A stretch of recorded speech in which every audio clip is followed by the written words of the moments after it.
Port of Trivandrum at വിഴിഞ്ഞത്ത് പുതുവർഷത്തിൽ പുതിയ ചരിത്രം കുറിക്കപ്പെടുകയാണ്. കഴിഞ്ഞ ദിവസം ഞായറാഴ്ച 3 മദർഷിപ്പുകൾ ഒരുമിച്ച് വിഴിഞ്ഞത്ത് ബെർത്തിൽ എത്തി. ടഗുകൾ പുറംകടലിൽ നിന്നും വലിച്ചുകൊണ്ടുവന്ന 3 കപ്പലുകൾ.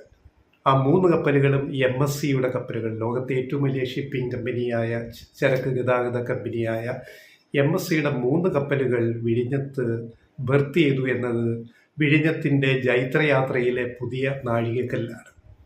ഇതിനു മുമ്പ് ഒരേ സമയം 2 മദർഷിപ്പുകൾ വിഴിഞ്ഞത്ത് ബെർത്ത് ചെയ്തിരുന്നു കഴിഞ്ഞ മാസം. ഇപ്പോൾ അത് 3 കപ്പലായി മാറിയിരിക്കുന്നു. പരമാവധി 3 കപ്പലുകൾക്ക് ബെർത്തിൽ അടുക്കാമെന്ന് ഇതോടെ തെളിഞ്ഞിരിക്കുകയാണ്. 800 മീറ്റർ നീളമുള്ള ബെർത്തിന് MSCയുടെ വലിയ കപ്പലുകളായ MSC Sujin, MSC Somin, MSC tiger എന്നീ മദർഷിപ്പുകളാണ് കഴിഞ്ഞ ദിവസം വിഴിഞ്ഞത്ത് ബെർത്ത് ചെയ്തത്. ഇതോടുകൂടി വിഴിഞ്ഞത്തിൻ്റെ പ്രവർത്തന ശേഷി, കപ്പാസിറ്റി ശേഷി കൂടുതൽ വർദ്ധിക്കുകയാണ്. ജൂലൈ 11 മെസ്കിൻ്റെ സാൻ ഫെർണാണ്ടോ എന്ന കപ്പലാണ് ആദ്യമായി വിഴിഞ്ഞത്ത് എത്തിയ ചരക്ക് കപ്പൽ, വാണിജ്യ കപ്പൽ, മദർഷിപ്പ് സാൻ ഫെർണാണ്ടോ മെസ്ക്. അതിനുശേഷം കൊമേഴ്സ്യൽ ഓപ്പറേഷൻസ് ഡിസംബർ 3 ആരംഭിച്ച് 150-ലധികം മദർഷിപ്പുകൾ ഇതിനകം തന്നെ വിഴിഞ്ഞത്ത് എത്തിക്കഴിഞ്ഞു.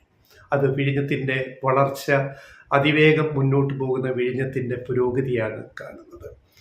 മെസ്ക് വീണ്ടും കപ്പലുകളുമായിട്ട് വരാൻ തുടങ്ങി. ഇപ്പം ഞായറാഴ്ച MSCയുടെ 3 കപ്പലുകൾ വന്ന സ്ഥാനത്ത് ശനിയാഴ്ച മെസ്കിൻ്റെ തന്നെ ഒരു മദർഷിപ്പ് കൂടി വിഴിഞ്ഞത്ത് വന്നിട്ട് ചരക്കിറക്കി കയറ്റി പോവുകയാണ് ഉണ്ടായത്. അപ്പോൾ ഈ രീതിയിൽ മുന്നോട്ട് പോയാൽ വിഴിഞ്ഞത്ത് നിന്ന് സമീപഭാവിയിൽ GST ഇനത്തിലുള്ള വരുമാനം മാത്രമാണ് ലഭിക്കുകയെങ്കിലും നല്ലൊരു തുക GST വരുമാനമായിട്ട് കേരളത്തിന് ലഭിക്കും, കേന്ദ്രത്തിനും ലഭിക്കും. 2034 ശേഷമേ ലാഭവിഹിതത്തിൽ നിന്നുള്ള പങ്ക് കേരളത്തിന് അദാനി ഗ്രൂപ്പുമായിട്ടുള്ള, അദാനി പോർട്സുമായിട്ടുള്ള കരാർ പ്രകാരം ലഭിക്കുകയുള്ളൂ. എങ്കിലും അതുവരെ GST ഇനത്തിലും പിന്നെ അനുബന്ധ കാര്യങ്ങളിലായിട്ട് ഗേറ്റ് വേ കാർഗോ വന്നു കഴിഞ്ഞാൽ, നേരത്തെ നമ്മൾ പറഞ്ഞ വിഷയമാണ്, അത് ത്വരിത വേഗത്തിൽ അത് നടപ്പിലായി കഴിഞ്ഞാൽ കൂടുതൽ വരുമാനം അതുവഴി സംസ്ഥാനത്തിന് കണ്ടെത്താൻ കഴിയും. കാർഗോ ഗേറ്റ് വേ എന്ന് പറയുമ്പോൾ റോഡും റെയിലും കണക്ടിവിറ്റി താൽക്കാലികമായെങ്കിലും പെട്ടെന്ന് തന്നെ ദേശീയപാതയും റെയിൽ പാതയുമായിട്ട് ഉണ്ടാക്കിയെടുക്കുക എന്നുള്ളതാണ്. പെർമനന്റ് ടെർമിനൽ, റെയിൽ ടെർമിനലും പെർമനന്റ് ഈ പറയുന്ന ഗതാഗത കണക്ടിവിറ്റിയും റോഡ് കണക്ടിവിറ്റിയും ഒക്കെ വരുന്നതിന് മുമ്പ് തന്നെ താൽക്കാലിക അടിസ്ഥാനത്തിൽ കണ്ടെയ്നറുകൾ കയറ്റിപ്പോകാവുന്ന വാഹനങ്ങൾ യാത്ര ചെയ്യാനുള്ള സാഹചര്യം ഒരുക്കിയാൽ ആ രൂപത്തിലും കരമാർഗമുള്ള ചരക്ക് ഗതാഗതത്തിലും വരുമാനം വർദ്ധിപ്പിക്കാൻ വിഴിഞ്ഞത്തിന് സാധിക്കും. ഇപ്പോൾ നിലവിൽ എന്താണ് സംഭവിക്കുന്നത്? ഇപ്പോൾ ട്രാൻസ്ഷിപ്മെന്റ് മാത്രം ആണ് നടക്കുന്നത്. അതായത് അത് ജലമാർഗം, സമുദ്രമാർഗം മാത്രം. വിഴിഞ്ഞത്ത് ഇപ്പോൾ ഇത്രയധികം കപ്പലുകൾ വന്നെങ്കിലും ഇപ്പോൾ ഞായറാഴ്ച 3 MSCയുടെ 3 കപ്പലുകൾ വന്നു പോയെങ്കിലും ഇവിടെയെല്ലാം കണ്ടെയ്നറുകൾ ഇറക്കുന്നുണ്ട്, കയറ്റി പോകുന്നുണ്ട്. പക്ഷേ അത് ഫീഡർ വെസലുകളിൽ, ചെറിയ കപ്പലുകളിൽ കയറ്റി രാജ്യത്തിൻ്റെ മറ്റ് തുറമുഖങ്ങളിലേക്ക് കൊണ്ടുപോവുകയും അവിടുന്ന് ചരക്കുകൾ കൊണ്ടുവരികയുമാണ് സംഭവിക്കുന്നത്.